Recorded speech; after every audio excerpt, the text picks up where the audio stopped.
यो अहिले म बर्दिया जिल्लाको राजापुर नगरपालिकाको त्यो पनि बदलपुर भन्ने ठाउँमा आएको छु। अब यो ठाउँमा आउँदाखेरिमा एउटा अनौठो प्रसङ्ग।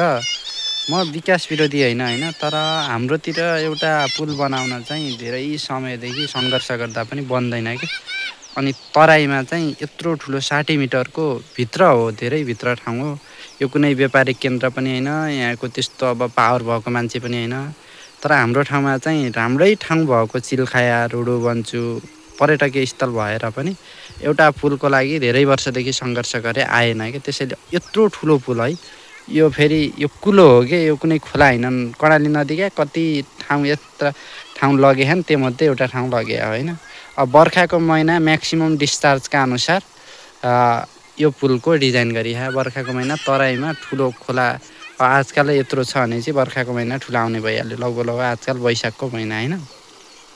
त्यसपछि अब यस्तो चाहिँ किन हुन्छ त होइन। पहाड हिमालतिर एउटा पुल बनाउन समस्याको कुरा गर्नुभन्दा नि किन हुन्छ त पहाड हिमालतिर एउटा पुल बनाउन सङ्घर्ष गर्नुपर्ने हुन्छ भने त्यही माथि तराईमा सजिलै यस्ता पुल बन्छन् होइन।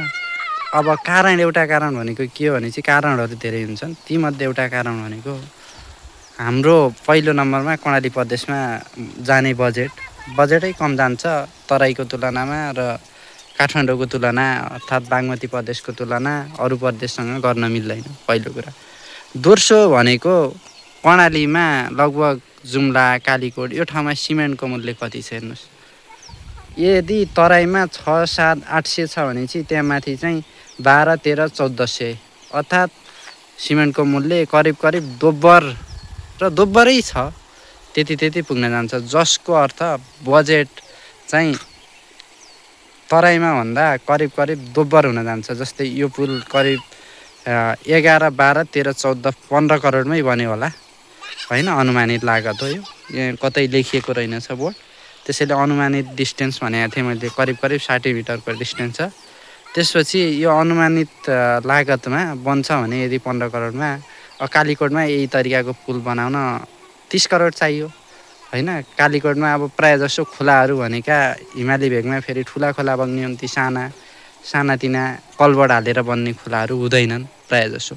दोस्रो समस्या त्यो पनि हो। सबै खोलाहरू हिमाली खोला भने चाहिँ प्रमुख नदीका सहायक नदी हुन सक्छन्, त्यहाँभन्दा ती सानातिना चाहिँ खासै हुँदैनन्। यदि भएको खण्डमा त्यो मजाले पानी माथिबाट बगाएर तलबाट कजवे भन्छ त्यो बनाए पनि पोसिबल हुन्छ होइन हो।